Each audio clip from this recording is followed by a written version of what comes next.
Good evening, everyone. This is Mike Toledo at the Centro Hispano, and we are pleased to bring to our community virtual town hall on the COVID-19 entitled A Crisis in Our Community. Again, this is a venue, or it's an opportunity for us to be able to reach out to our community and to speak to the crisis that we are absolutely dealing with as it relates to the COVID-19 epidemic. We are going to be going live tonight. Again, thank you for those who are on. I see we already have 8 viewers. My ask of you all who are watching tonight, please share with your network that we're on, because we're going to be having some serious conversations about COVID, its impact in our community, and where do we go from here. So as I shared earlier, this hits home for many of us. I'm sure there are many of us in our community who have been impacted by the COVID-19 pandemic, either knowing someone who has become ill or worse, has passed away. I will share that this past Friday, I had an uncle in my extended family who passed away from COVID. So, this is real. The impact and the lives that are being affected negatively by this pandemic is real. And the timing of this conversation couldn't be more important. So again, at this time, I want to quickly introduce the panel, or let the panel introduce themselves. Let me start with Dr. Sanchez. If you could please introduce yourself, Dr. Sanchez.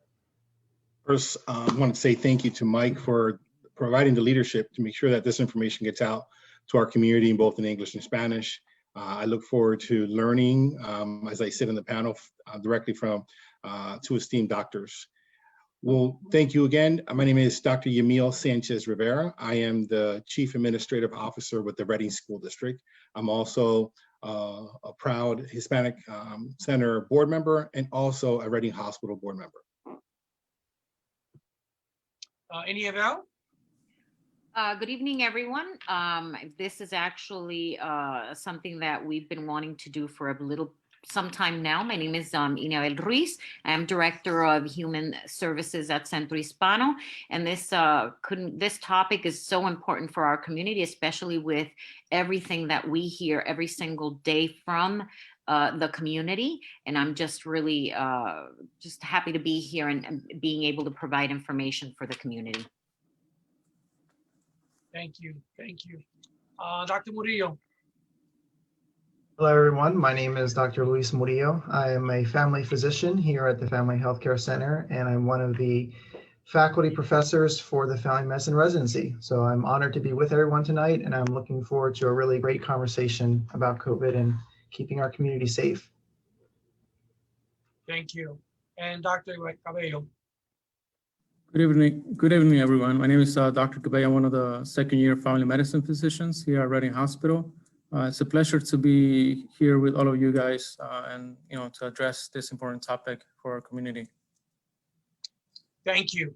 And for the viewers that are watching live on Facebook, again, we are live. So we are here to answer any questions you may have, any concerns that you have.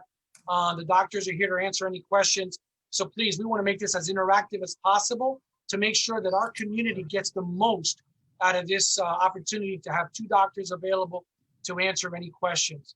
So let's jump right into it if we could, panelists. COVID-19 and the impact in our community.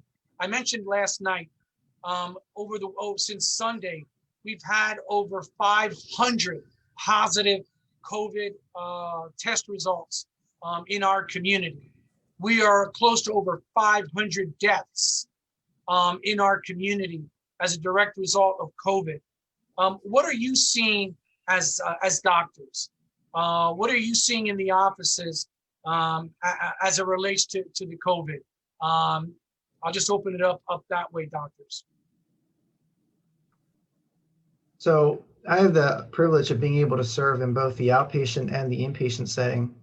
And I can tell you from an outpatient perspective, we're definitely seeing a lot more people calling with symptoms The desire for testing is going up a lot as symptoms increase. So that's something that we've seen.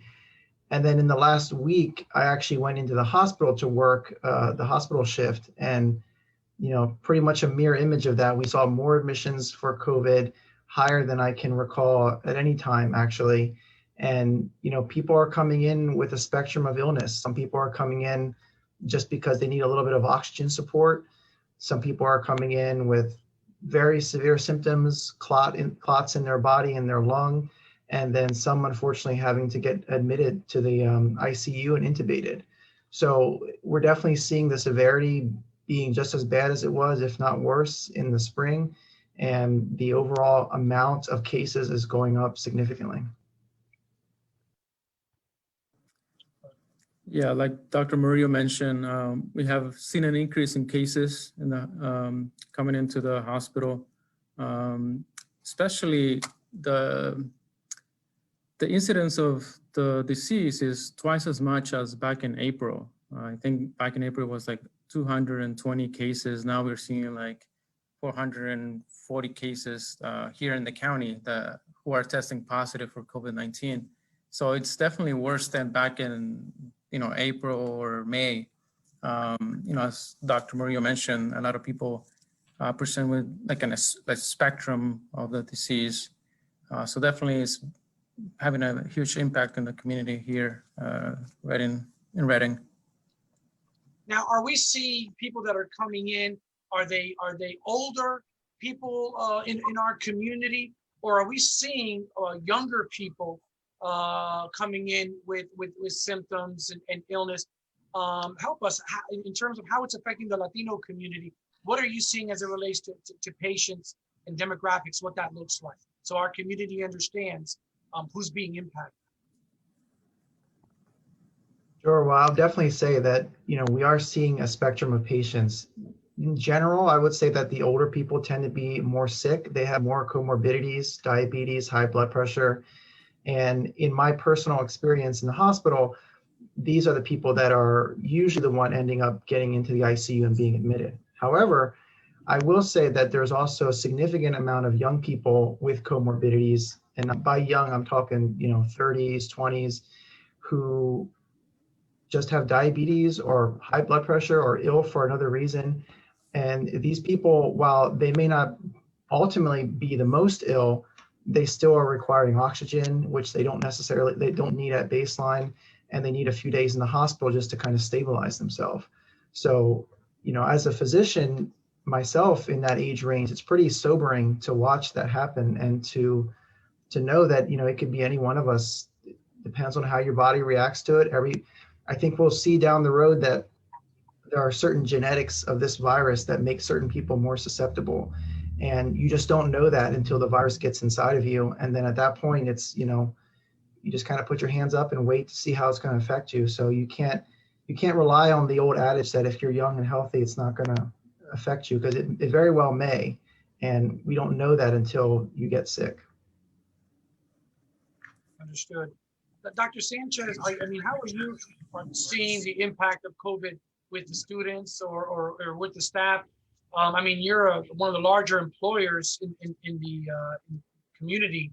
Are you guys being impacted by COVID as well? Oh, unfortunately, yes, we are. We are the largest school district in the area. We have 18,000 plus students, 2,000 plus staff, which is why the board has taken the precaution to start the school year and remain so far in virtual learning. That is to be able to keep the safety of our kids and our staff top priority.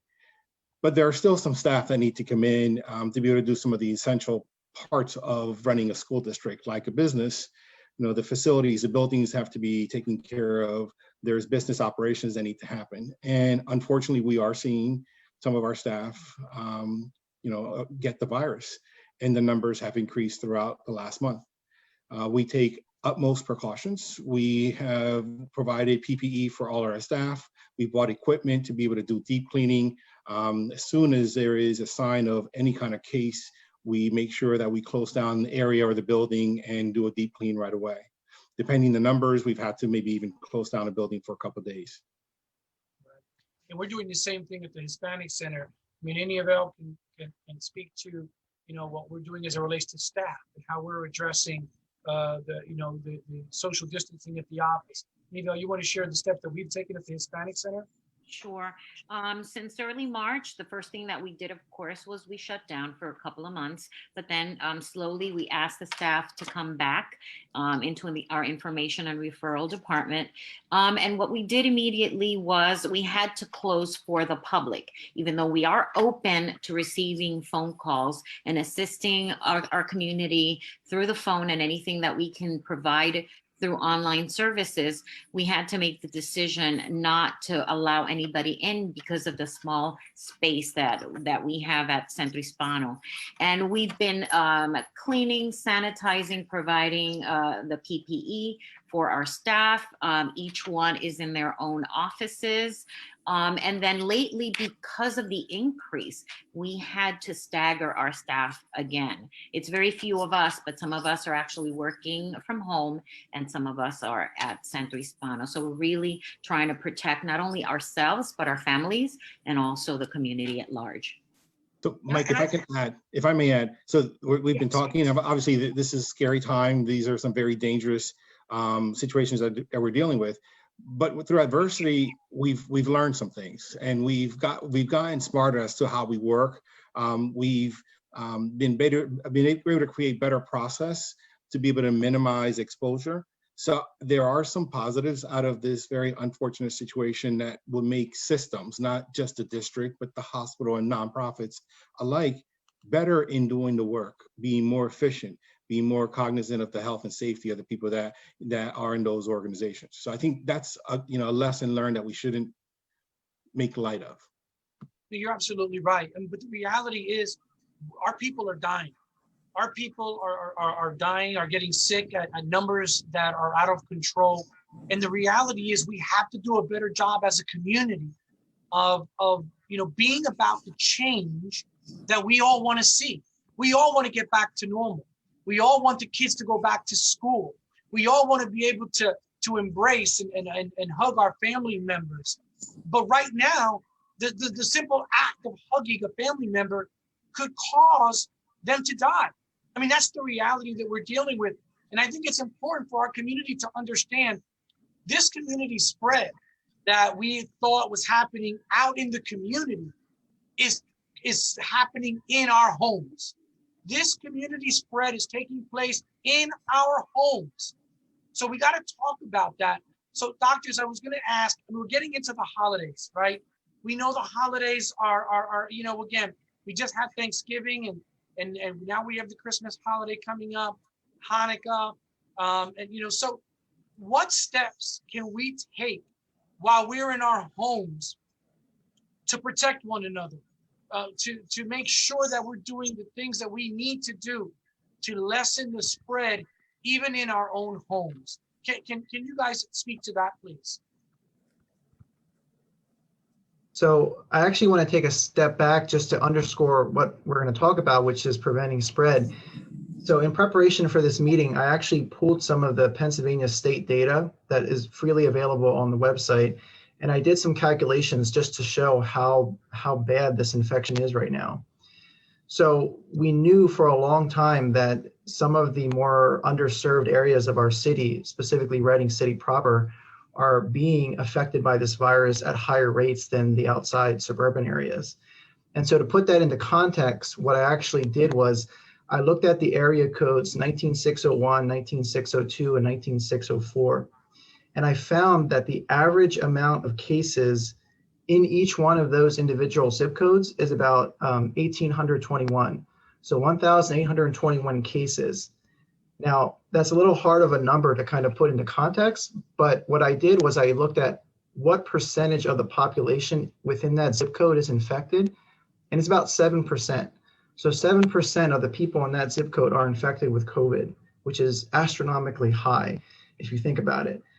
And looking at in the suburban areas, so like the 19609s, 19610 zip codes, the percent of the population infected with COVID is about 4%. So we're looking about nearly a double of infection rates in the city compared to the suburban when you compare apples to apples. So I bring those numbers up just to say, this is a very prevalent infection. You never know. I mean, with 7% of people being infected, walking down the street, you are highly likely to encounter somebody who has the virus.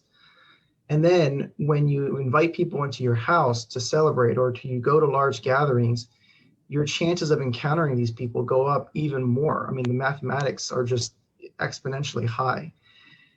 And so as we go into the Christmas holiday, I think, we're all fatigued. We're all fatigued from COVID. We're all tired of talking about it and dealing with it and letting it kind of encroach into our life. But I think right now in December, we are at a turning point. The vaccine's coming. We have hope on the horizon. But if we rush and try to, do all the same things that we did when life was normal, the big gatherings, the family gatherings, as you mentioned, the hugging, the affection, we could be in a dramatically worse position in January than we could if we kept our gatherings limited. We were smart with how we interacted with people. We wore our mask. We washed our hands. If we do that, if we put that effort in now and get over this last hump, I think we can see a better spring. But if we're not disciplined, the remainder of the winter and into the spring is going to be very dire. And, I'm very afraid of what that could bring. So, we talk about a little bit of sacrifice can go a long way. And so if you maybe optimize, we talked about how we're trying to do things differently. If we can optimize our Zoom experience, incorporate that into our family gatherings, use that intelligently, we can overcome this and make it less painful for our community. Dr. Cabello, anything you want to add to that as it relates to things that our community can do to protect themselves? Yeah, I mean, basically, what Dr. Murillo mentioned, follow the new guidelines from the Department of Health from the state, small gatherings, just like nuclear family, wife, children, just keep your gatherings small. I wouldn't go outside my nuclear family because like Dr. Murillo mentioned, the mathematics just exponentially increased. So, in a gathering greater than 10 people, there's like 25% chance one is going to be positive with COVID-19. So that's all that I want to add. Dr. Sanchez? Yeah, so I want to break down and put some reality to this conversation. I want people to still enjoy their pasteles, their arroz con gandule, their pernil, their coquito, but to do that safely. And when we talk about the nuclear family, what we mean by that is the folks that live in your house, the people that are sleeping in the beds and the sofas, on the air mattresses in your house. That's who you should be engaging with. It shouldn't be your aunt that lives a couple blocks down the street on the south side of Reading and inviting her to come to your house with her children. Unfortunately, now is not the time. And for our Latino community, especially, for all communities, but for our Latino community, we know that the holidays is the time where, you put the parranda, you put the music on, you bring out the coquito, and you just enjoy each other, physically enjoy each other by being around each other. We can't do that this year. I urge people to really reconsider opening up your doors, even to your loved ones. Now is not the time to do that. You're so right. And again, in our Latino community, we have such a large extended family, and we have a lot of family. I mean, if we're going to keep it real, I mean, I can't tell you how many cars I see coming with New Jersey license plates and New York license plates that are coming, escaping New York to come here. And we can't have that, people. I mean, again, I'm begging our community to please sacrifice and let your families know that you love them, that you want to see them, and do it like this. Do it like this, where we can enjoy one another, we can celebrate with one another, but we're celebrating and protecting each other. And let's save the next time we get together for Easter or for 4th of July weekend. Let's make that the commitment. For right now, let's give each other a present, regalo, a present of keeping each other safe.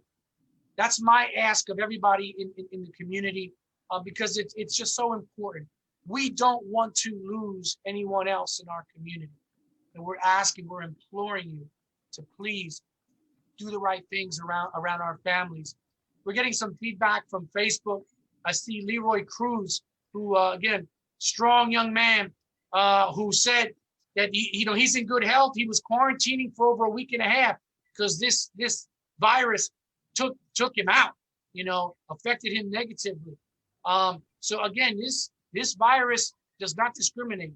It will latch on to anybody that it finds, and no one is safe, which is why we're talking about this right now. So critically important. Yes, Aniabel. I wanted to add that I think that a lot of our community, we are so focused on not feeling guilty or not offending anybody that we sometimes, it's very difficult for us to say no. No, I would prefer if we don't meet. I would prefer if we stay at home, you stay at home. I feel that if I say no, then, they're not going to want to, they're going to be mad at me. I'm going to feel guilty. And I think that this isn't the time to feel that way, that it's going to have to be okay. When somebody loves you, they're not going to accept the reality. And the reality for right now is that we need to say no. No, I'm not going to have a party. No, I prefer to be here quarantined with my immediate family. We can, like you said, Mike, we can meet in the spring, in the summer, when it's safe to do that. We can all get together again. But for right now, I don't think that we should feel guilty about saying no. Absolutely. Couldn't agree more. So let's move the conversation to what everybody's hearing about right now, which is the vaccine. The vaccine has been approved. The vaccine has been distributed throughout the country. The vaccine is in Berks County right now. We know that the hospitals have received the vaccine. So doctors, if you could just share a little bit at 30,000 feet in terms of what the hospital has and what the steps that the hospitals are taking now, the initial steps, because there is a process that's going to take place. But I think it's important for the community to know what's happening in Berks County as it relates to the vaccine.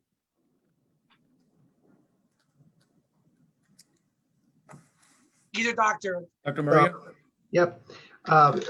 Right now, what we're in the process of doing is we're in the process of moving through the three-phased rollout of the vaccine. So for those of you who are not aware, the government has met and tried to think of the most judicious way to roll this vaccine out so that it can be effectively administered. Right now, we have the majority of the Pfizer vaccine is coming in. And essentially what the phases are is at the phase one, the first people to get the vaccine are going to be the healthcare workers. And the reason for that is because if you don't have healthcare workers or they go down, then the whole system breaks down essentially. And then in addition, there's also going to be the highest of risk patients. So the nursing home patients who are very old or have high comorbidities, they're going to be first in line to get the vaccine. And then based on availability, we'll go down through the second phases. So phase two will be essential business owners, people who cannot work from home or they can't Zoom into their work essentially, but they may not have that direct exposure with people who are sick with COVID on a daily basis. They'll be the second in line for the vaccine. And then the phase three rollout is going to be to the general population, to people who are, maybe just out there, they don't have that high risk job, they're Zooming into work every day, but they still want to be protected. And so that's going to be the rollout. And it's going to take a few months for this to happen. We just got through a season of a vaccine that's been developed in record time, truly amazing scientific feat. But now it's going to be the logistics of getting that vaccine out, which is going to be a little bit more complicated and require a little bit of patience and time as this comes out. No, I appreciate that. In terms of meeting that I had as it relates to the vaccine being available for the community, like you said, it's going to take a couple of months. It may not to be until April, May, June, until we see the entire community that would have access to the vaccine. Just because we have to take the precautions and the steps needed, as you mentioned. The hospital personnel, the folks that are working on the front lines, ambulatory, the folks that are working in senior homes, senior population. So again, it's great, as you mentioned. The fact that this vaccine was developed in such a record time is a blessing to the technology and to the scientists that put the work into creating this vaccine. And there are more vaccines that are coming behind this one. So there is reason for optimism, but understanding that we still must exercise all the protocols that we're talking about, the wearing the masks, the doing the work that needs to be done as it relates to. Can you all hear me? Just want to be sure. Okay, excellent. Doing the social distancing, making sure you're washing your hands, making sure, even with the vaccine, because I think it's important. Dr. Cabello, can you speak to the fact that when it comes to just because you have the vaccine, does that mean that you can't get the virus, or that you still can't get the virus? I think there's the misconception out there. Could you speak to that, Dr. Cabello? I think he's having trouble hearing you. Oh, he's having trouble? Yeah. All right, well, Dr. Murillo, can you speak to that? The fact that people think, well, when the time comes and I do get a vaccine, I don't need a mask anymore. I can go out dancing and we can have a party. Can you please speak to the reality of what the vaccine truly does for you once you are able to have it? Sure. So the vaccine has achieved, historical efficacy in terms of just how much protection it gives, but nothing in life is 100%. And so we're still trying to figure out, if you get the vaccine, what's your chance of having it down the road? When there's still a high percentage of the population that has the virus, your chances of either getting a subclinical infection or passing along is still not zero. And so there's definitely going to need to be masks that need to continue.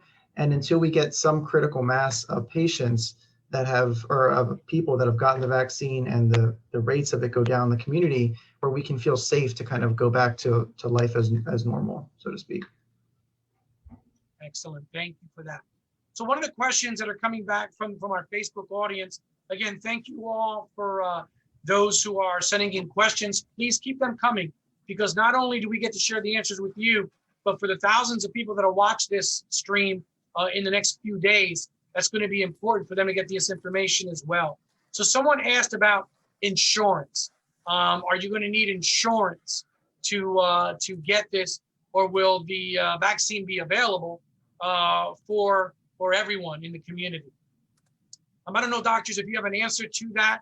Have you heard anything as it relates to needing insurance, or will it be made available to the community? So in terms of the direct answer to that, I don't have a direct answer for the insurance need. I can say, however, though, that the phase 2 rollout, one of the groups of people that are included in phase 2 are what they call people who historically have had difficulty with access to vaccines. So the government is already beginning to plan out that there are some people who are disenfranchised from getting vaccines, and they've recognized that, and they put them as a phase 2 candidate to get the vaccine.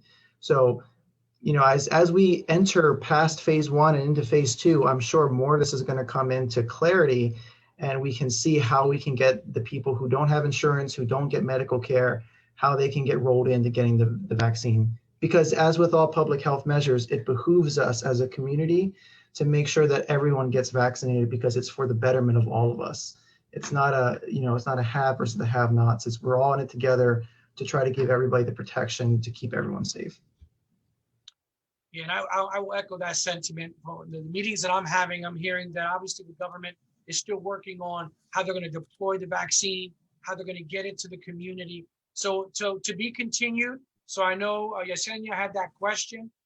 So we'll continue to, from the Hispanic Center's perspective, continue to follow up, and we'll let the community members know as it relates to that question around insurance and having insurance. Yes, Dr. Sanchez. So I'm helping keep an eye on Facebook, and I see there's another question related to the skepticism or the doubt that people may have about the vaccine.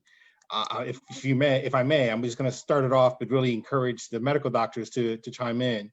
So the speed that Dr. Murillo spoke about and that you mentioned is a blessing is also on the other end, probably some of the challenge why people were doubting. So to be able to have developed the vaccine in the warp speed time that we did, and to distribute it nationally is something that leads to the doubt. Really, how safe is that vaccine, or how good is that vaccine? And so I'm giving my 2 cents, but I really encourage the medical doctors to provide some more of the science. This vaccine is being put out there after having been medically approved. It's something that science is saying works, which is why I'm one of the folks that is on the believing side. I'm one of the folks that, as soon as my doctor says you're able to come in and get a vaccine, I'll be there, probably 2 hours before, and I'm usually the person that shows up 5 minutes late to a medical appointment. But the warp speed itself has a few people concerned about the effectiveness of the vaccine. There's also segments of our population, of the Latino population, who are distrusting of government. And this is yet another opportunity for the government to get me. This is not the case. So I wanted to be able to address that and let people know that this is a safe vaccine.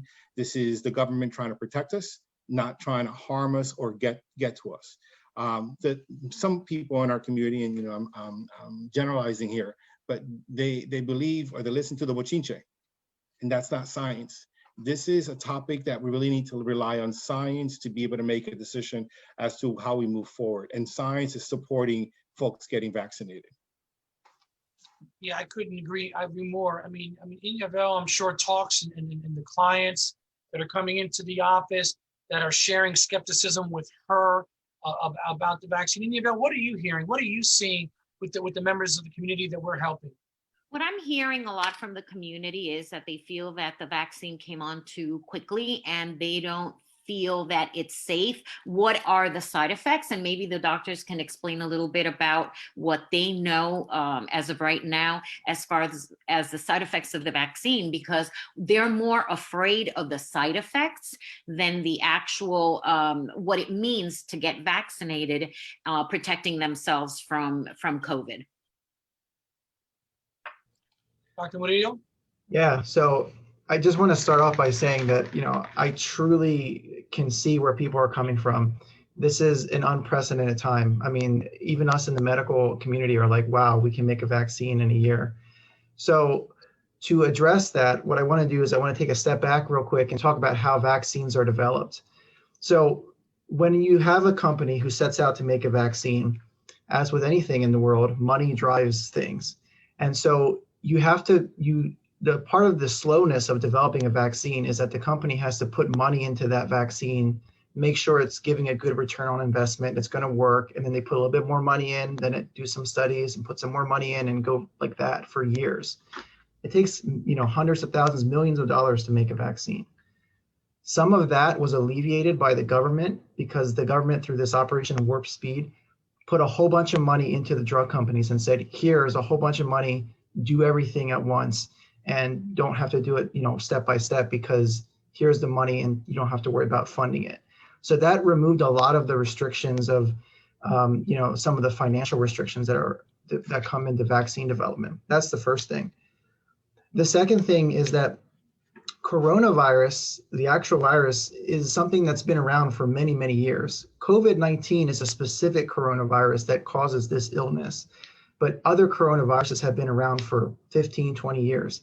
And so there's been a lot of research on those coronaviruses before this pandemic that, again, because of that infusion of cash from the government, they were able to put all that research together and develop things faster than what you normally would have. They weren't essentially doing it from scratch. They were building off of previous knowledge. And because, as with anything, money directs how fast you can do something, people were able to do it a lot faster than before. And if you look at the FDA clearance, I think you can see that in England, they actually beat us by a few days to get the vaccine out. And to me, that's actually a point of pride, because America is very strict with how we approve things. The FDA is very specific about what they look at and the rules and regulations of doing research. And so we're assured through these different interventions that there have been no shortcuts taken. All the steps were done. Some of them may have been done simultaneously or at the same time, but they all went through the same process of vaccine approval. And so to me, that gives me a lot of comfort, realizing that again, the reason the speed was there was because the money was infused up front. They were able to fund, and the researchers had all the tools available to them to get this done because it was a national emergency. And that's why some of the speed was there. To address the points about the side effects, again, this is certainly something that we're seeing a little bit more with this vaccine. So if you look at the safety data, there's been a little bit higher prevalence of things like fever after the vaccine, things like a sore arm or muscle and body aches. And for whatever reason, they're actually seeing these effects after the second vaccine for the most part. So it's a two vaccine series. The first one tends to be mild, and then the second one, you start to see a little bit more of the side effects. And it's actually seen more in the young people, the young healthy people, and less side effects in the older people. And the reason for that is because when you get a vaccine, what your body does is it realizes what it is, and then it generates an immune response. And that immune response is the fever. It's the achy body aches. That's your body recognizing what the virus is and treating it. And so young people have a little bit more of a high or better immune system. And so that's why it's a little bit over exaggerated in the young people, and the old people don't have as severe of a response. But those are some of the side effects that we've seen so far in the literature and the studies that have come out about the vaccines. Thank you for sharing. You know, one of the things, the biggest fear that I have, you know, is the reality that, again, if a segment of our population has a fear about taking this vaccine, it's going to slow the process in our community of 100% trying to, you know, completely get rid of the COVID virus in our community. If there are people that are afraid to get vaccinated, then they continue to carry this virus around.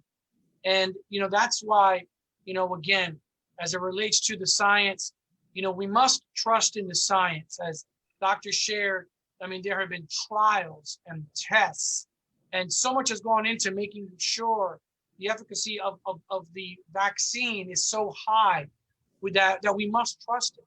Again, if we don't stand behind the vaccine, how many of us want to continue to be walking around with masks and social distancing until next Christmas?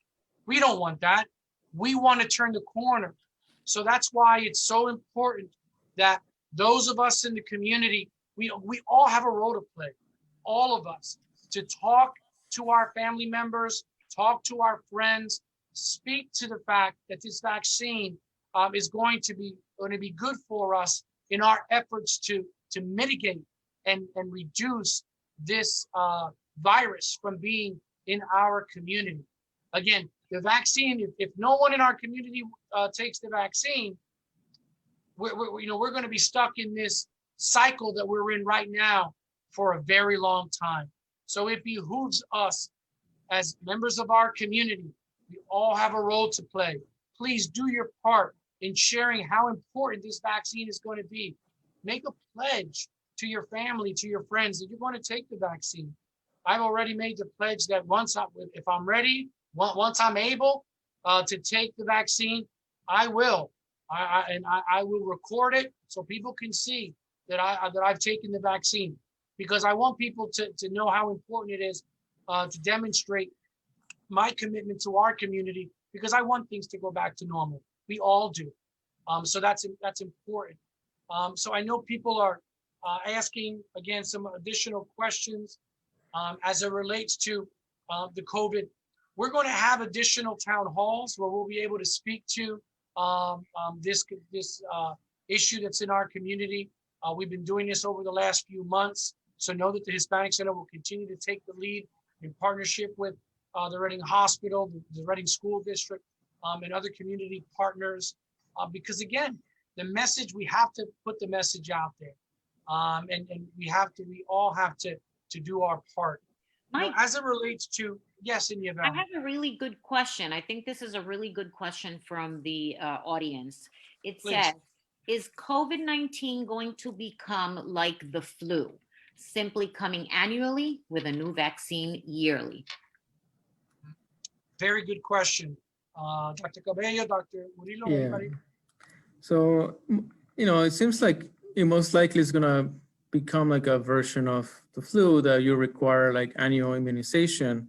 And the reason is because obviously viruses, they mutate throughout the years, and therefore some vaccines are not effective against those new mutations, so they have to develop new vaccines. Yeah, I think, I believe so, that's gonna be the case. Dr. Miro? Yeah, I think I'm gonna withhold some judgment on that for right now. It's gonna be a wait and see type thing. Some viruses, they spike and then they dissolve and then they go into kind of a dormant stage within the community until years and years down the road. So it's unclear yet if that's what's going to happen with coronavirus, or if it's going to be something that has a seasonal component like the flu. I think after the first year of this pandemic and everybody gets vaccinated, we'll have a clearer picture. But I'm not at this point sure about how this is all going to play out in the long term. Dr. Murillo, another question came up is if you tested positive, should you still take the vaccine when you're able to? So 3-4 months down the line, are you still able to take it? Should you take it? I think I know the answer to that, but I'll have you answer. Yeah, so we're not sure right now how long people are immune after active infection, and we've definitely seen people have the infection and then get reinfected a few months later.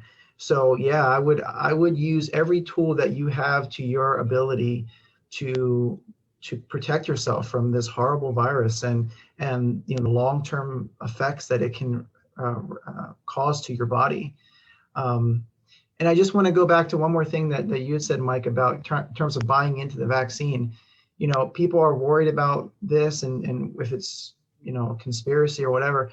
The doctors are also putting their arms on the table to get the vaccine. So we're getting the same vaccine that you all are getting. And, in some ways, we're kind of putting our money where our mouth is because our arms are going to get the vaccines first. And so you can see what happens to us. But it's gonna be okay, and I think it's gonna be very important for our community to do everything and every tool that we have in our arsenal to get rid of this.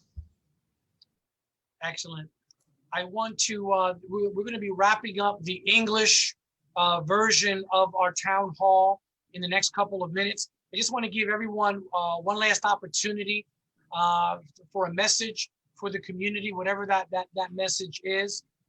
So we'll start with Dr. Sanchez, if you could, please. So during this holiday time, I wish everyone a joyous, but more specifically a safe holiday. I do hope that you value the time that you can spend with the people that you live with, and look forward to spending time with those that are outside your household in the near future. Stay safe. The vaccine is here, but it may not get to any one of us for months down the line. So we can't lean on the fact that there is a vaccine that's available, but not necessarily available for us. So we have to count on the other safety precautions. Wearing a mask on a regular basis the correct way, which means covering your nose and your mouth, not wearing it on top of your lip or to cover your chin. Socially distancing yourself from everybody who's outside of your home. Making sure you wash your hands on a very regular basis, and making sure that you are sanitizing and cleaning high-touch areas like doors and handles into cars, and when you're walking down handrails. So safety as we enter this wonderful holiday season. Thank you. Dr. Cabello? Yeah, I know we're going through an unprecedented time, but we shouldn't let our guard down. Now is the time to follow the recommendations, and we're almost there. Hopefully next year things get better, and we just gotta put a little bit of effort from our part, and so things could get better in the future. Thank you. Iniebel? I just want to let everybody know that Centro Hispano is there to support our community. If anybody needs additional information, please reach out to us. Our telephone number is 610-685-1260. Please be patient with us. We are handling a large volume of phone calls. So if you don't get a live person, please leave your name, a brief message or telephone number, and as soon as possible, we'll reach out to you. Thank you. Dr. Murillo? So we talked a lot about prevention. I just want to underscore, if you get infected with the virus, stay at home, quarantine. If you start to get symptoms of shortness of breath or chest pain or things progress, please come in sooner than later. Do not sit on the symptoms at home. We see this virus can progress very rapidly and it can turn bad fast. So be mindful. If you have symptoms, come to the hospital, get help. I would much rather see you in the hospital and say, you're okay, you can go home, than to see you at a different stage. So that's my parting message for everyone. Thank you so much. And again, the last thing I want to say is, again, for your children, for your parents, for your grandparents, please adhere to all the social distance protocols. Again, our community, we need one another. We depend on one another, and we want to see each other down the line. So please protect yourselves. We all have a role to play. Let's be the change we want to see. It starts with us. It starts today. So again, on behalf of the panel, we want to thank everyone for joining us. We are going to now transition to the Spanish portion of the town hall. I am going to pass the baton to Iniabel Ruiz, who will host this town hall moving forward. I'll be following on Facebook. Again, for those that are following on Facebook, please reach out to your network that are Spanish speakers to hear this important message, this important discussion in Spanish. Iniabel, please take it away.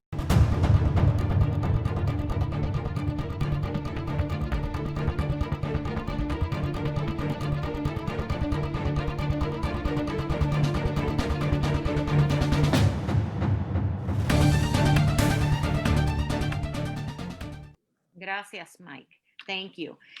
Buenas noches a todos. Estamos ahora en la porción de nuestra transmisión, nuestro Town Hall Live en español para todas nuestras personas de la comunidad que son hispanoparlantes, hablan español. Y esta noche vamos a tocar un tema que es sumamente importante. Ya hace bastante tiempo que queremos hablar acerca del COVID, lo que está pasando ahora, la crisis que está sufriendo nuestra comunidad, que verdaderamente es global. Y también tenemos personas aquí de nuestra comunidad, médicos, y al doctor Yamil Sánchez, y yo les voy a permitir brevemente que ellos se presenten para que ustedes sepan quiénes ellos son y la información que ellos traen para nuestra comunidad esta noche. La triste realidad en nuestra comunidad es que el impacto del COVID-19 es real, es algo que nos está afectando a cada uno de nosotros.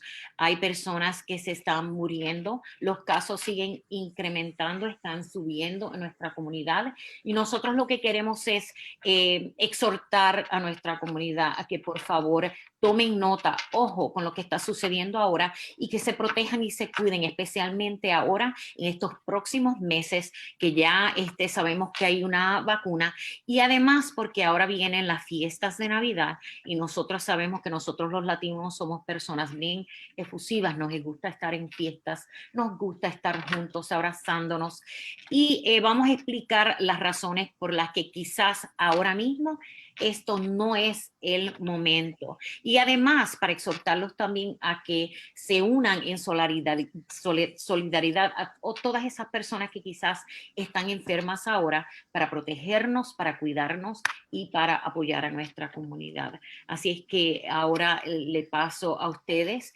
este tiempo y este espacio para que se presenten a los doctores y a mí, para que se presenten y nos hablen un poquito acerca de quiénes ellos son, qué parte integral de nuestra comunidad ellos representan. Muy buenas noches. Primero quiero decir gracias a Iniabel y al Centro Hispano por juntarnos y compartir esta información con la comunidad en inglés y en español. Yo soy el doctor Yamil Sánchez Rivera, Yo soy el funcionario administrativo principal con el Distrito Escolar de Reading. Hola, buenas noches. Soy el doctor Cabello de Reading Hospital. Soy un residente de medicina familiar aquí en Reading Hospital. Buenas noches. Y buenas noches, me llamo Dr. Murillo, yo soy uno de los doctores de Family Medicine aquí en el Reading Hospital y también yo soy un profesor de medicina para los residentes de Family Medicine. Bienvenidos y gracias por estar y unirse esta noche para proveer información tan importante. Los próximos 45 minutos de esta transmisión van a ser en español y les exhorto a la comunidad que está presente y que está viendo este programa que por favor nos hagan llegar sus preguntas. Nosotros vamos a intentar contestar la mayoría de las preguntas al final del programa. Y ahora quisiera que los doctores nos digan a nosotros ¿qué ustedes están viendo ahora que los casos se están incrementando del COVID, que mucha gente se está enfermando? ¿Qué es lo que ustedes están viendo ahora mismo en los hospitales? ¿Y cuál es la comunidad que ustedes dirían, por qué nuestra comunidad está tan enferma ahora? Doctor Murillo. Ahora nosotros estamos viendo muchos casos de COVID-19 en la clínica y también en el hospital. Y las pacientes que vienen al hospital son muy enfermos. Tiene un poco gripe, dolor de garganta, tos y hay algunas gente que tiene mucha falta de aire y necesita la máquina de ayuda para respirar. Hay muchos diferentes síntomas, pero los casos son más altos ahora en nuestra comunidad. ¿Los casos son más altos en una comunidad en específica, una edad en específico?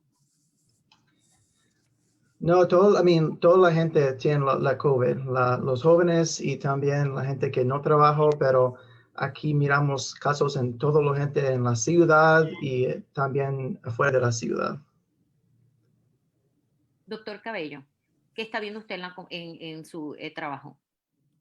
Como dice el doctor Murillo, estamos viendo un aumento de los casos de COVID-19, no solamente en las personas mayores de 65 años para arriba, con diabetes y con presión, sino que también en pacientes jóvenes de 20 años, 30 años, 40 años, que también han sufrido del COVID-19 y algunos acaso también han muerto por el virus.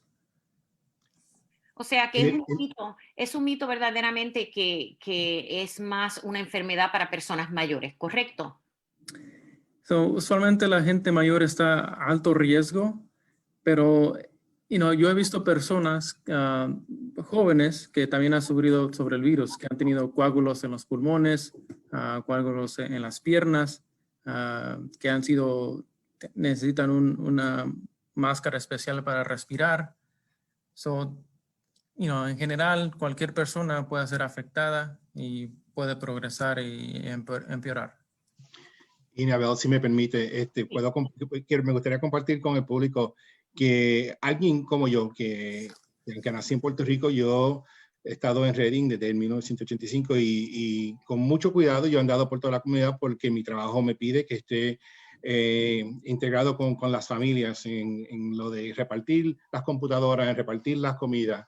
Y durante estos meses yo he visto y hablado con muchas familias, cuales me han contado de sus niños pequeños que han cogido la enfermedad, de jóvenes de 13 a 16 años que han tenido la enfermedad, de gente de media edad ha tenido la enfermedad y de mayores. Y afortunadamente, en muchos de esos casos, he escuchado que gente en diferentes edades han muerto. Así que antes la gente hablaba que esto es algo que va a afectar a los viejitos porque no tienen una defensa. Yo soy joven, aunque se me da un catarro, eso se me va a quitar. Y lo que los doctores nos están diciendo es que no. Esta enfermedad afecta a gente de todas edades y tienen una variedad de cómo afecta en todas las edades, que de un catarro pequeño hasta ningún síntoma, hasta posiblemente muerte. Es importante que la gente sepan eso, que esto no es una enfermedad que es específicamente para un grupo de gente, ni un género, ni un grupo étnico, es para todos los que están en la calle. Así que tienen que tener mucho cuidado. Uno nunca sabe quién tiene la enfermedad, cuándo tú la puedes coger y cómo te puede afectar a ti.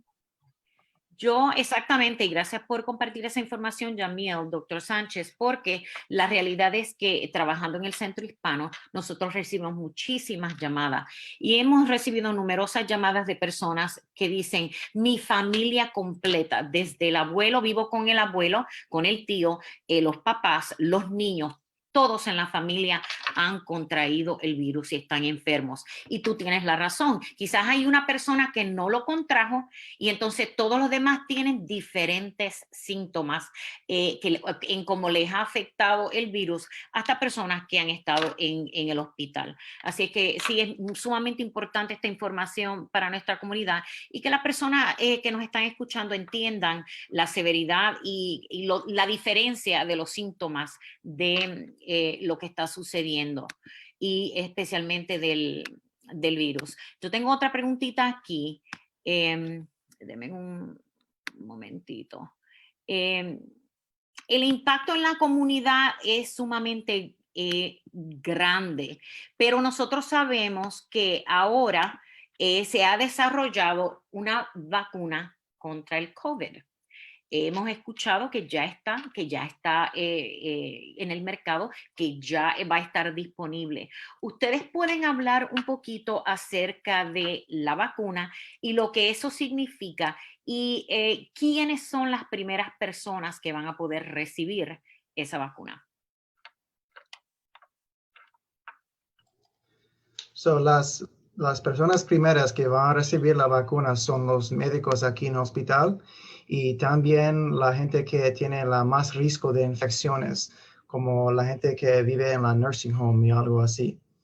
Después de esto, en cerca de febrero, marzo, no estamos ciertos todavía, pero el phase 2 de vacuna, vamos a dar vacuna a la otra gente que trabaja en los negocios o la gente que tiene condicionales como diabetes, presión alta o algo así.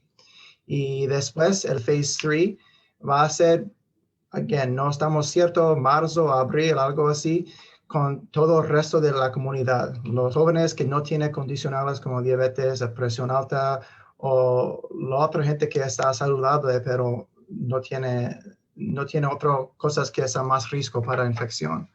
So, la vacuna está aquí ahora en Reading y los médicos están recibiendo todavía, pero no estamos ciertos después de esto cuando todo el resto de la comunidad va a recibir la vacuna. Pero pensamos que marzo, abril, mayo, algo así. La vacuna, ¿cómo cuántas personas van a poder recibir esa vacuna? Y además, tengo entendido que son 2 vacunas, no es una sola, ¿correcto? Sí, so la vacuna es dos. El primero y después 25 días después de la primera vacuna es un set completa para la vacuna. Doctor Cabello, ¿por qué usted piensa que es importante ahora mismo que las personas se vacunen contra el COVID?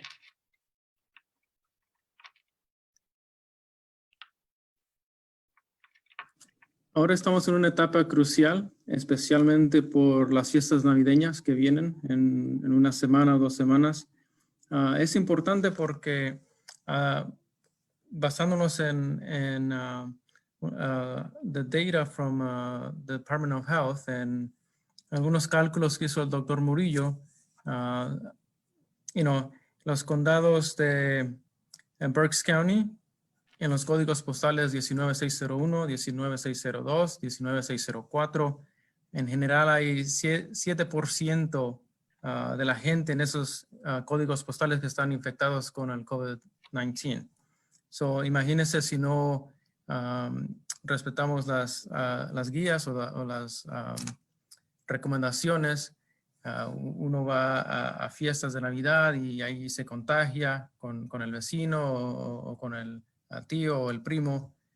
So es importante ahora mismo seguir las recomendaciones y no darnos por vencidos. Y como le digo, aquí en el condado de Berks County hay aproximadamente 490 muertes. En el estado, mucho más, 12,620 muertes. So, es algo que nos afecta a todos, afecta a personas que conocemos o a veces familiares también, desafortunadamente. Esos son números excesivamente grandes y nosotros que ahora sabemos que sí vienen las fiestas. Dr. Sánchez, díganos usted por qué es importante ahora seguir estas pautas que nos está imponiendo el gobierno. De nuevo, yo sé que mucha gente está a favor, pero hay gente que está en contra. Pero usted en el distrito escolar, que usted ve muchas familias, habla con muchas personas. ¿Por qué es importante ahora mismo que vienen estas fiestas seguir estas instrucciones? Bueno, yo voy a empezar, pero voy a invitar también a los médicos que den un poquito de la ciencia de lo que yo voy a explicar ahora. El virus es algo que no podemos ver quién lo tiene y en dónde estás. Sí, que lo más seguro es que nos mantengamos compartiendo con solamente la gente que está en nuestra casa. Es obvio que hay algunas veces que tenemos que salir de nuestra casa para hacer cosas que son importantes, esencial, comprar comida, ir al médico. Pero tenemos que limitar cómo nos exponemos al virus y nos exponemos al virus cuando estamos mezclando con otra gente que no viven en nuestras casas. Sí que recomiendo que aunque queramos gozar estas Navidades en forma típica de nuestra comunidad latina, que es comiendo pasteles en hoja, que es compartiendo un lechón, que es tomando coquito o haciendo una parrandita en el vecindario, que este año no se puede hacer. Que aunque se sienta mal en diciendo a la familia, no vamos a compartir, lo estamos haciendo por la mejor razón posible, para que estén ahí cuando podamos juntarnos. Porque qué tristeza sería que compartimos 1 o 2 días durante estas Navidades, pero por la razón del virus no estén con nosotros en 6 meses. Así que no es el tiempo para continuar con nuestra tradición en la forma normal. Se puede hacer en forma de teléfono, de videoconferencia, de Zoom, pero en persona le estamos pidiendo a todos que mantengan una distancia. Exacto, y nosotros pensamos, ¿verdad? A veces que la gente se va a ofender, nuestros familiares se van a ofender porque nosotros estamos acostumbrados a decir que sí, vengan para mi casa, yo voy a cocinar, pero que ahora mismo verdaderamente yo misma lo hice con mi familia. Esta noche, esta vez no hay fiesta, estamos todos uniéndonos virtualmente, comiendo, festejando, y pasándola bien, todo virtualmente por el FaceTime o por el Zoom. Sí se puede, es triste como tú mencionaste, pero es solamente por un momento. Sí. Después hay tiempo para lo demás. Sí. Si me permite, se van a ofender. Yo sé de razones personales, se van a ofender, pero cuando se ofenden, esa es la oportunidad para que tú le expliques a ellos por qué. Es porque te quiero, es porque no quiero perderte, es porque quiero asegurarme que tú estés bien de salud. Y alguna gente todavía no entiende la seriedad de esta enfermedad. Así que cuando tú le digas que tú no puedes venir para tu casa a visitarte, yo soy tu familia, ¿cómo que no? Es porque ahora mismo no podemos, para asegurarme que tú estés bien y que nosotros estemos bien. Así que eso también permite una oportunidad de que se junten un poco más, porque cuando ellos piensen de que tú los rechazaste, y no puede venir a mi casa, pero es por esta razón, van a entender que tú eres la persona que lo quiere de verdad, lo quiere del corazón. Es cierto. Doctor Cabello. Yeah.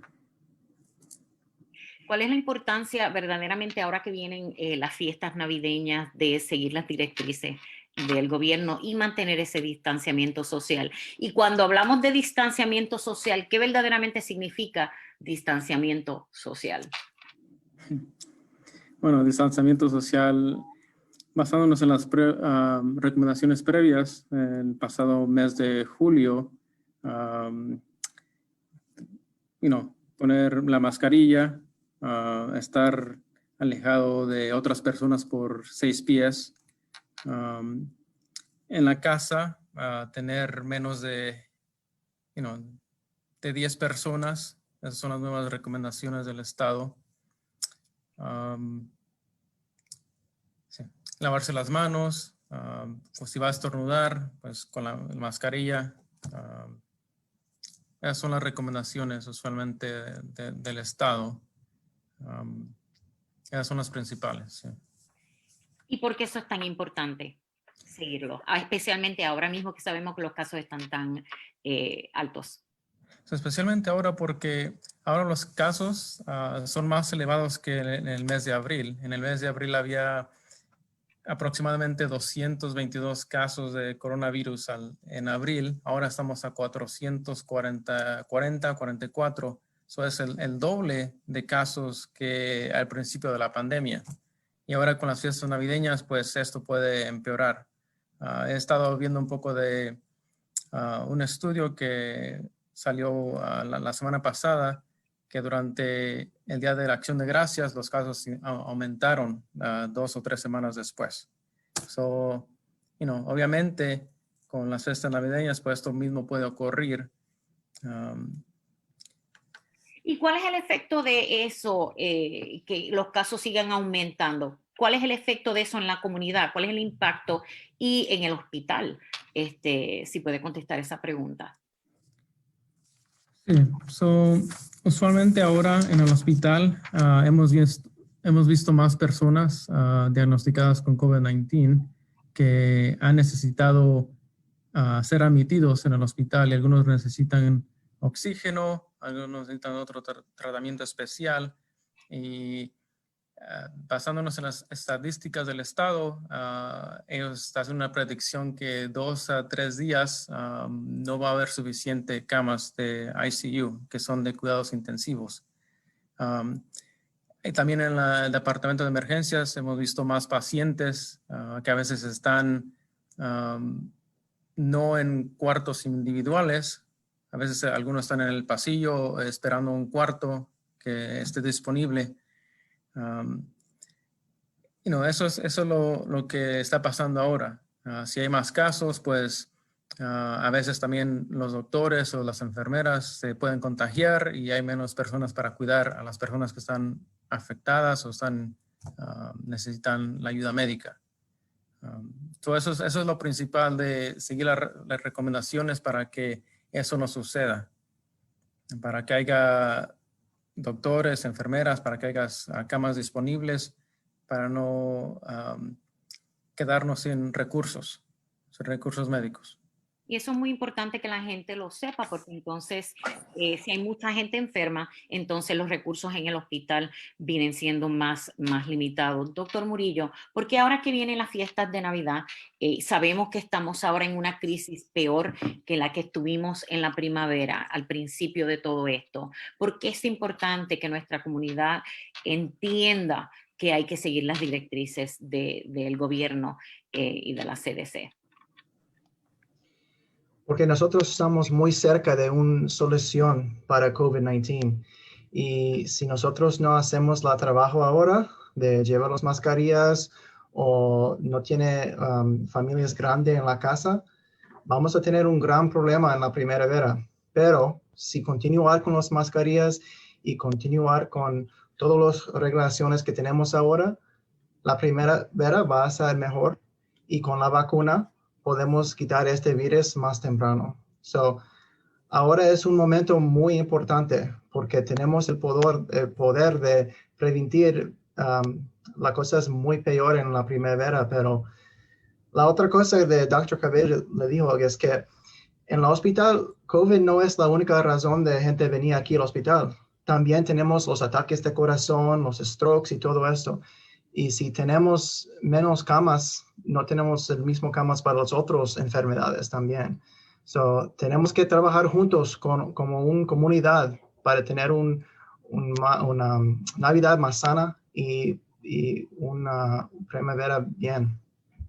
Así es que verdaderamente exhortamos y recomendamos a nuestra comunidad que escuche, ¿verdad? Y preste atención a todo lo que se está hablando aquí acerca del COVID-19 y la crisis que estamos viviendo ahora. Yo tengo una pregunta de la comunidad. Uno de los videntes dice: ¿por qué unas pruebas toman tanto tiempo aunque la persona ha estado expuesta? O sea, lo que pienso es que lo que significa eso, que por qué si una persona se toma una prueba, ¿por qué toma tanto tiempo en dar o positivo o negativo? Sí, lo que pasa es que la manera en que se procesa el espécimen depende también de si la persona trabaja en el hospital o es enfermero, es enfermera.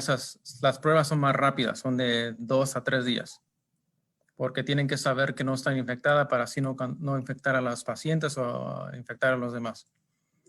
En general, la prueba del coronavirus regresa entre aproximadamente 7 días. A veces depende más. Si hay mucha gente haciendo la misma prueba, pues dura más tiempo procesar todos esos especímenes. Vamos a hablar ahora acerca de la vacuna porque hay gente que está mencionando mucho y comentando acerca de la vacuna. Vamos a regresar a ese tema porque creo que es sumamente importante que las personas que nos se están sintonizando y están escuchando esta transmisión entiendan la importancia de la vacuna, pero también están preguntando cuáles son esos efectos secundarios que tiene la vacuna y si es segura. Nosotros sabemos que nuestra comunidad, y yo lo he escuchado muchísimo en el centro hispano, muchas personas que nos llaman a nosotros y dicen, esta vacuna se hizo demasiado rápido, verdaderamente no creo que me la voy a poner, tengo miedo de esos efectos secundarios que tendrá quizás la vacuna. Así que ustedes pueden hablar acerca de la seguridad de la vacuna y además de esos efectos secundarios de la vacuna y por qué es importante que nosotros nos vacunemos. Primeramente quiero hablar sobre la vacuna hay 2 tipos de vacunas que mencionó el doctor Murillo. La primera es de Pfizer y la otra es de Moderna. La vacuna de Pfizer fue estudiada aproximadamente en más de 40,000 a 60,000 personas. Y de todas esas personas o pacientes, los efectos secundarios de la vacuna son quizás dolor de cabeza, quizás dolor en el lugar donde van a inyectar la vacuna, un poco de fiebre. Esos son los efectos secundarios que estudiaron durante ese proceso. Usualmente también en un estudio que hicieron durante noviembre, diciembre, demuestra que vieron los pacientes cómo progresaban por 2 meses y esos fueron los efectos secundarios que ellos observaron en ese instante. La vacuna la de Pfizer tiene de 90 a 95% de eficaz o efectividad, que es muy buena esta vacuna. Y ahora quisiera dar un momento al doctor Murillo, a ver si quiere hablar un poco más o quiere mencionar algo más sobre esto. Sí, las soluciones de vacuna que tenemos ahora son muy efectivos y que nosotros hacemos una vacuna entre o menos de 1 año es una cosa increíble, pero sabemos que el gobierno y los scientists se trabajan muy fuerte en esta vacuna y tiene seguridad y los efectos secundarios son más. Nosotros sabemos que hay 2 vacunas, primero y después 20 o 25 días después. Los efectos secundarios son más fuertes después de la segunda vacuna y sabemos que entre, yo creo, 8 y 17% de personas que tienen la vacuna van a tener los efectos secundarios. Pero los efectos secundarios son más fuertes en los jóvenes y en la gente que tiene más años, menos efectos secundarios. Es una cosa importante de recordar, to remember. Oh, ok. Los jóvenes tienen más efectos secundarios que las personas mayores. Y eso me conduce a una pregunta que yo pensé. Yo pienso, ustedes están hablando de jóvenes, pero ¿y los niños? ¿Se pueden vacunar? ¿Esta vacuna es para los niños? En ese momento no. Los estudios de la vacuna son en los adultos más de 16 años.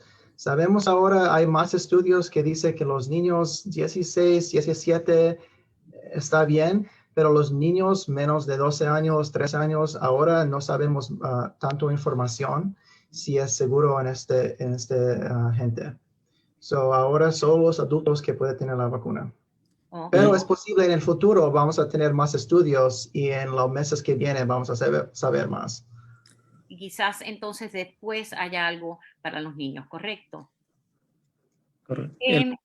Mira, me permite, quiero hablar claro algo que ellos dijeron, porque Sí. quiero que se entienda en español lo más básico posible. La ciencia es lo que habla aquí.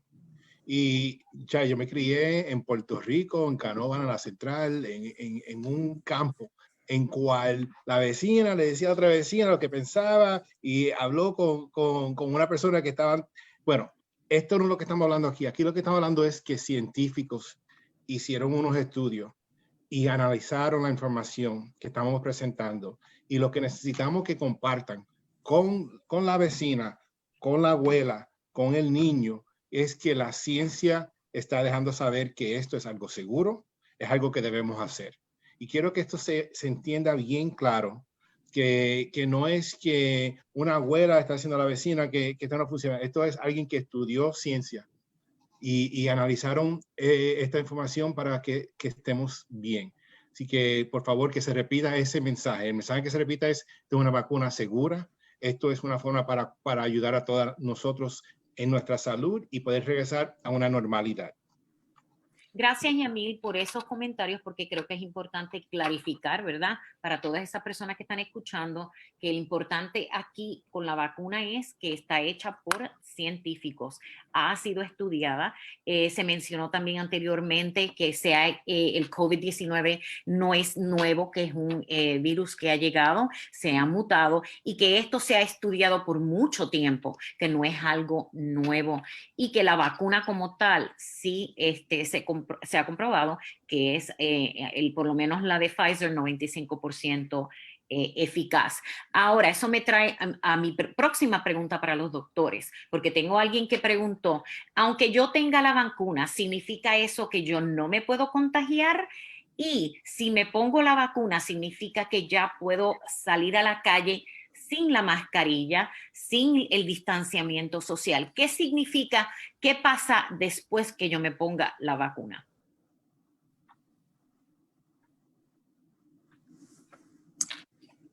Doctor Cabello. Sí, bueno, porque uno se ponga la vacuna o se ponga la vacuna no necesariamente indica de que uno no tiene que seguir las recomendaciones que nos están brindando del Estado, porque el estudio que hizo la vacuna no sugiere si esto protege a personas que no tienen síntomas. Sí, eso es el primer punto. Si ha sido infectado por el coronavirus hace unos meses, no sabemos si los anticuerpos, si todavía tienen anticuerpos en el cuerpo o por cuánto tiempo están ahí en la sangre. Hay un estudio que indicó que tiene a veces 4 meses los anticuerpos lo detectaron, pero más de ahí no sabemos cuánto específicamente. Es recomendable de que, como dijo el doctor Murillo, por eso se recomiendan dos dosis, una dosis y después de 21 días o 24 días la siguiente dosis para que la efectividad alcance un 90-95%. Porque cuando uno vacuna a alguien, el cuerpo reacciona y produce anticuerpos a esa infección para después, 1 mes, 2 meses, 3 meses, si encuentra la misma infección, pues el cuerpo ya sabe detectar la infección y ya el sistema inmunológico está un poco más fuerte. Por eso las 2 dosis. Doctor Murillo, ¿quiere añadir algo? Y la cosa es que yo miro una pregunta aquí en la Facebook. La responde de los jóvenes con los anticuerpos son más fuertes de que en el cuerpo de la gente que tiene más años. Y por esta razón, los jóvenes van a tener los efectos secundarios más fuertes. Porque cuando alguien recibió la vacuna, el cuerpo va a trabajar para tener los antibodies. Y porque la responde es más fuerte en los jóvenes, eso porque ellos tienen más riesgo de los efectos secundarios. Y pregunta que le hago, porque eso fue otra de las preguntas que hicieron, que enviaron. Entonces, ¿significa que el COVID-19 va a ser una enfermedad como el flu, que simplemente cada año llega el COVID y va a haber una vacuna nueva para ese año? No estamos seguramente de lo que vaya a pasar. Solamente nos estamos basando en los estudios que se han hecho últimamente. Pero como le digo, vamos a tomar paso a paso y seguir haciendo más estudios, y eso ya dependerá con el tiempo. No le podemos decir exactamente si va a ser como the flu shot o no. No le podremos decir 100%. Quizás sí, quizás no. Y nosotros sabemos verdaderamente que ahora mismo va a distribuirse la vacuna por fases, ¿verdad? Que ciertas personas, especialmente el equipo médico, personal médico, van a recibir las vacunas. Así es que esto va a ser un proceso que va a tomar unos meses para poder...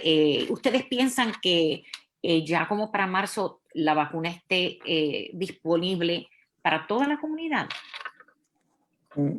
Como dijo anteriormente doctor Murillo, la vacuna se va a distribuir en tres fases.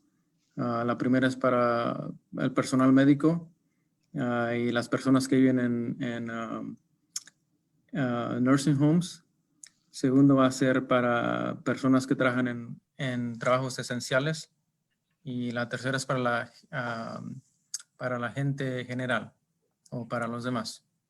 Pero usualmente Pfizer creo que va a producir para este año 25 millones de dosis de vacunas. Y no son suficientes porque en Estados Unidos somos más de 300 millones de personas. Por eso la están dividiendo en diferentes fases. Para el próximo año, creo que ellos van a producir más de 1.5 billones de dosis. Y creo que Moderna 1 billón.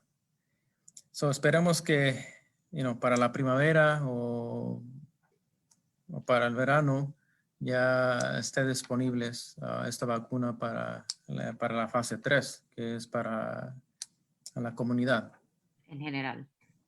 Pero la primera fase y la segunda fase es para personal médico y personas en alto riesgo, mayores de 65 años, con diabetes, con alta presión, porque son las personas que están más vulnerables y están en contacto con la posibilidad de contraer el virus, el coronavirus.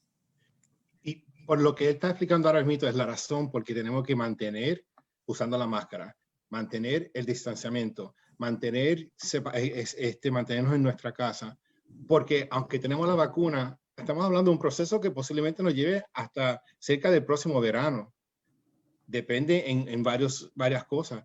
Así que no podemos pensar, la vacuna está aquí, no me tengo que preocupar, porque si alguien en tu familia se coge la infección de COVID, no va a esperar que te dé la vacuna en marzo o en mayo o junio. Te va a afectar ahora. Así que tenemos que mantener las precauciones que estamos dando, lavarse las manos regularmente, tener la distancia de gente con quien tú no vives, usar la máscara, limpiar las entradas de las casas o las cosas que tú tocas, que mucha gente toca más a menudo que anteriormente. Es importante que sigamos esas precauciones, aunque nos preparemos para la vacuna. Y sí, hay vacunas, pero como le digo, al producir 1 billón de vacunas, al distribuir 1 billón de vacunas, para almacenarlas necesitan una temperatura de menos 40 grados bajo cero. No es algo fácil. Es un billón de vacunas que tienen que producir. Y eso toma tiempo. Oigo a diario en el centro hispano de todas las personas que nos llaman de todas las personas que están enfermas, de todas las personas que están buscando asistencia y apoyo acerca de dónde ir para tratarse porque tienen el COVID, dónde ir para examinarse porque tienen el COVID. Ustedes pueden dar un poquito de información acerca de eso, qué recursos hay en el hospital, dónde ellos pueden ir y qué deben hacer si ellos presentan los síntomas. Y tengo una preguntita que dice, ¿cuáles son los síntomas menos comunes? Sabemos cuáles son los más comunes, cuáles son los menos comunes. Así que, ¿qué recursos hay para la comunidad si tienen el COVID? ¿Y cuáles son esos síntomas menos comunes que quizás uno piensa, tendré el COVID? Yo sé que mucha gente me llama y me dice, yo tendré el COVID, tengo este síntoma, este síntoma, este síntoma. Y la realidad es que ahora mismo no se sabe si estamos en estamos en el season, ¿verdad? De la influenza, del flu. Así que no se sabe, tendré el flu, tendré el COVID. ¿Ustedes pueden hablar un poquito acerca de eso? Los síntomas más comunes, primero voy a empezar con los síntomas más comunes, que son la fiebre, la tos, falta de aire, son los más comunes. Quizás no pueda, pérdida del gusto, esos son los más comunes. Ya los menos comunes serían quizás una roncha, salpullido en la piel, quizás un poco de diarrea. Esos son los menos comunes que yo he visto en mis pacientes. La otra cosa es que cuando la infección es más fuerte, es posible que usted tiene dolor en el pecho o hinchazón en las piernas. Y si usted tiene esos síntomas, necesita llamar a la doctora o la doctor o ir a la sala de emergencia porque es una emergencia. Si tiene hinchazón en las piernas o dolor en el pecho, es posible que usted tiene un coágulo en los pulmones o en la pierna. Y es una cosa muy peligrosa, es un efecto secundario del COVID. So, necesita tener cuidado con esto, pero sí, como dice Dr. Cabello, los síntomas más comunes son como la gripe y todos dolores en los músculos y todo eso. Verdaderamente estamos en una crisis y por eso estamos aquí esta noche para hablar acerca de eso. Yo les agradezco muchísimo a ustedes que hayan tomado de su tiempo para venir y hablar con nuestra comunidad, expresar, ¿verdad? Lo que ustedes están viendo.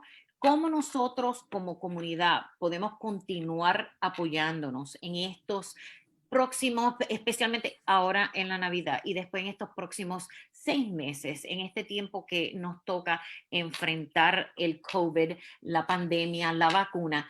¿Cuáles son esas últimas palabras que ustedes quieren traerle hoy a la comunidad? Doctor Sánchez.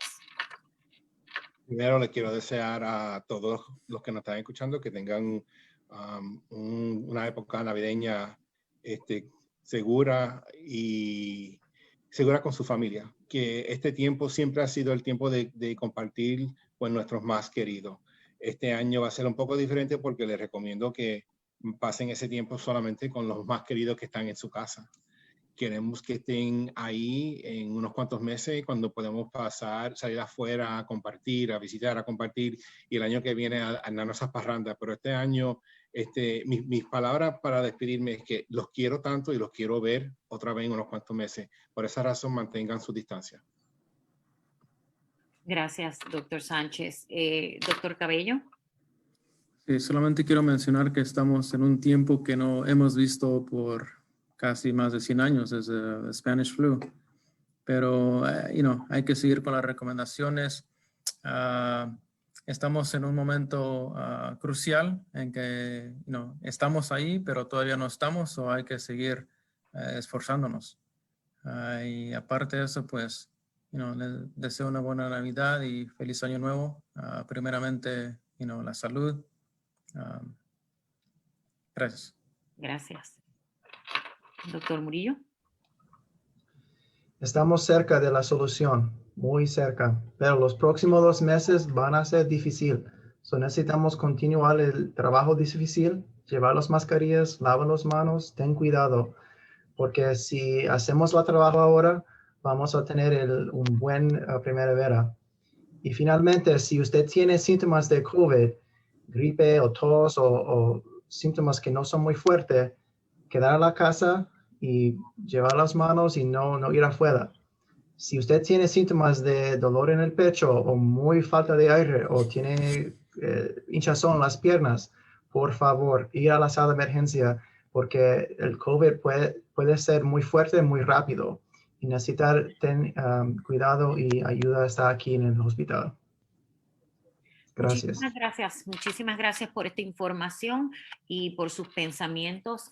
Les quiero dar las gracias a ustedes porque ustedes están ahí al frente de todo lo que está pasando. En nombre del Centro Hispano les agradecemos y también en nombre de nuestra comunidad. Muchísimas gracias a ustedes todos. Por favor, mi gente bella, cuídense muchísimo, protejan a su familia, apoyémonos y protejámonos los unos a los otros. Estamos en el Centro Hispano ahí para apoyarlos a ustedes. Felices fiestas, aunque sea virtualmente.